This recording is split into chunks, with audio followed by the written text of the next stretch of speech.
روزی است که تمام عالم مغموم است، چرا که قلب قطب عالم امکان امام عصر علیه السلام مغموم است.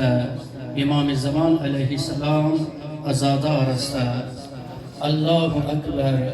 امسال موها را توفیق 40 نشده.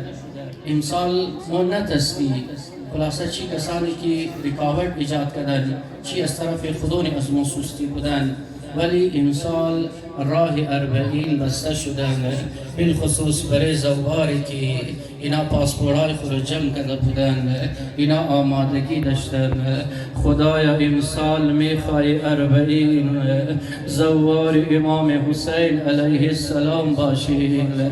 خبر دارین عزاداران امام حسین علیه السلام طبق بعض روایات مثل امروز و سرای کربلا 40 در کربلا رسیدن. الله اکبر. یک عجیب قافله است. وقتی که 2 محرم این قافله در کربلا رسیده بود، سالار قافله ابا عبدالله الحسین علیه السلام بود. علمدار قافله حضرت عباس علمدار علیه السلام بود. اما قسم به خدا وقتی این قافله از زندان شام آزاد شده، دیگر سالار قافله خود زینب کبرای. الله اکبر. وقتی اسرا در کربلا رسیدن، هر کدام از اینا بر قبر خودون خورا انداختن و ناله و شیون منه. یکی مثل جناب رباب است، خود خورا بر قبر کودکی انداخته، صدا مزن اصغرم طفل شیر خارم. یکی خود خورا بر قبر حضرت علی اکبر امام حسین علیه السلام انداخته، صدا مزن کریل جوانم شبیه پیامبرم های اکبرم. اما ای زینب کبرا است، خود خورا بر قبر برادر انداخته، صدا مزن و حسینا و غربتا.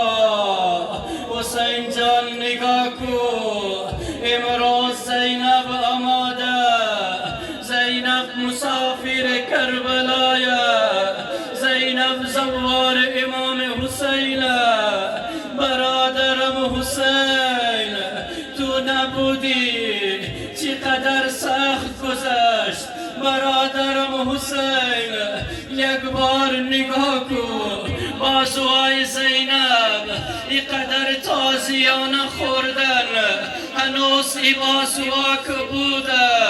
برادرم حسین نبودی، زندان بلا بود، زندان شام بود. دختر تو سکینه اینقدر بابا بابا کرد، اینقدر ناله و شیون کرد، تا یک شبی در زندان شام جان باخت. حسینم نبودی. الله اکبر.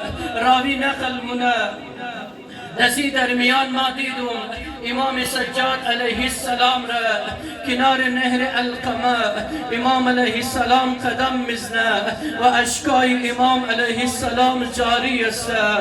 وقتی نزد امام سجاد رفتم چی میگرنم، امام علیه السلام آهسته آهسته قد پای برهنه قدم میزنه و در سر و صورت ماتم مونه.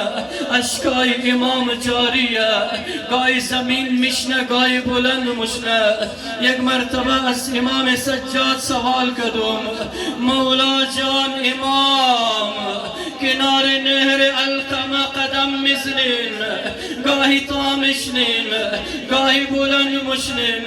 یک مرتبه امام میفرماید ای عزادار حسین، امام سجاد میفرماید این نهر القمه، جای جای نهر القمه یادگاری است از از عمو جان اسما عباس علمدار ای جایی است که دست چپ عباس از بدن جدا شده و ای جایی است که دست راست عباس علمدار از بدن جدا شده.